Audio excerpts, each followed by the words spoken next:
tension between infinity of God and the finiteness, of man, and Jesus being fully man. It's like if there was infinite amount of water, and you tried to fill infinite amount of water into a water bottle, into my water bottle here, it wouldn't work, right? Because no water bottle could ever contain infinity, just like no man can ever attain the infiniteness of God. So to say it's a paradox is almost to say, oh, I accept it doesn't work, and let's rush over that instead of trying to address that problem. When you're talking about God, you're not talking about physical matter. You're talking about a spiritual being. So how do we define eternity, infinity?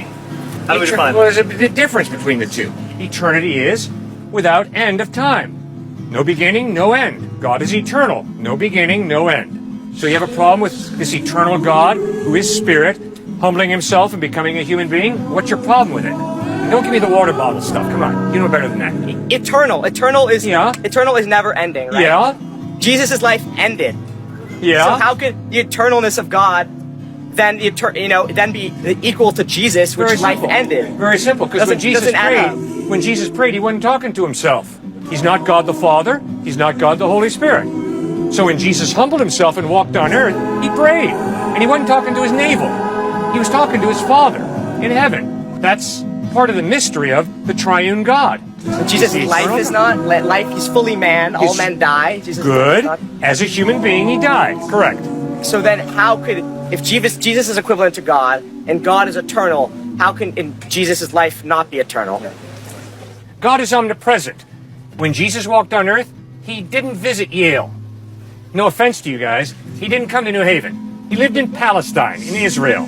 He limited himself to a body. He limited himself in space. And he also limited himself in time. Does that not make sense? We have a class here called Infinity. Yeah. And the class in Infinity gives general rules infinity. Yeah. Infinity times 2 is infinity. Yeah. Infinity plus infinity is infinity. Yeah. And infinity does not equal any integer. Right. So if God is eternal and God's time is eternal, but Jesus' time is not eternal, they can't equal each other. I get it. Right? So if I treat her as a mathematical formula, that's dehumanizing.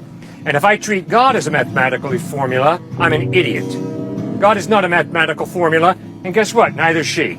You've got to learn to make a distinction between mathematics and personal beings. It's that simple.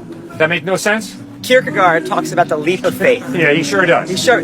To me, it seems like what's happening here is that leap of faith. No. It's where I don't really understand how, something that doesn't really make sense, how infinity can't be defined by something finite. So what I have to do is, I think what your argument would be, what I have to do is make that leap of faith and just accept that it doesn't, Jesus and God does not fit convention. Is that? If you try and put her or God into your mathematical formula, you're going to have a breakdown. It's not going to work. It's that simple, guys. What's the smell of the color red? What does red smell like? What's the mistake I'm making? I'm mixing my categories. And therefore, if I'm asking you, what is the smell of the color red? I'm confusing categories.